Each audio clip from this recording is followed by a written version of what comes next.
Assalamualaikum warahmatullahi wabarakatuh. Perkenalkan, nama saya Nurhaiming Sudamaras, tambuk A41120038 dari kelas A. Di sini saya akan menjelaskan mengenai materi perkembangan proses dan keterampilan kognitif peserta didik.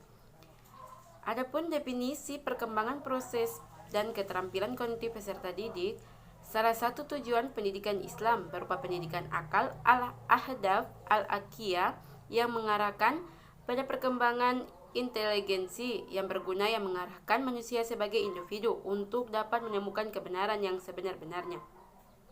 Dalam pendidikan agama Islam, bukan hanya memberikan titik tekan pada hafalan, tapi lebih pada proses intelektualitas dan proses pemahaman. Menurut Arif 2002, oleh karena itu, dalam modul kali ini akan dibahas mengenai proses inteligensi atau proses kognitif yang dialami peserta didik, termasuk penekanan pada pemikiran tingkat tinggi. Menurut Piaget, bahwa perkembangan kognitif seorang anak terjadi secara bertahap. Lingkungan tidak dapat mempengaruhi perkembangan pengetahuan anak. Seorang anak tidak dapat menerima pengetahuan secara langsung dan tidak bisa langsung menggunakan pengetahuan tersebut. Tetapi pengetahuan akan didapat secara bertahap dengan cara belajar secara aktif di lingkungan sekolah. Adapun karakteristik, kemampuan proses dan keterampilan kognitif peserta didik. Sebagaimana pembahasan sebelumnya, telah dipahami bahwa proses kognitif dapat diterangkan dengan pendekatan sistem pemrosesan informasi. Inti dari pendekatan pemrosesan informasi ini adalah proses memori dan proses berpikir.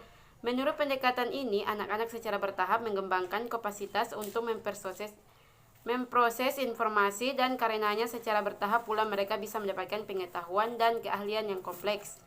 Dalam uraian berikut, silakan Anda perhatikan bahwa ada beberapa konsep tentang kemampuan kognitif anak yang terkait perkembangan proses kognitif, seperti persepsi, memori, dan atensi. Adapun komponen keterampilan kognitif peserta didik antara peserta didik satu dengan peserta didik lainnya mengalami proses kognitif yang sama, namun kemampuannya yang berbeda-beda. Begitu pula dengan keterampilan kognitifnya.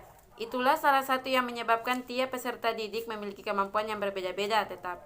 Terdapat beragam kecenderungan kemampuan keterampilan kognitif peserta didik, yakni metagonitif, strategi kognitif, gaya kognitif, dan pemikiran kritis. Itulah tadi penjelasan mengenai perkembangan proses dan keterampilan kognitif peserta didik. Wassalamualaikum warahmatullahi wabarakatuh.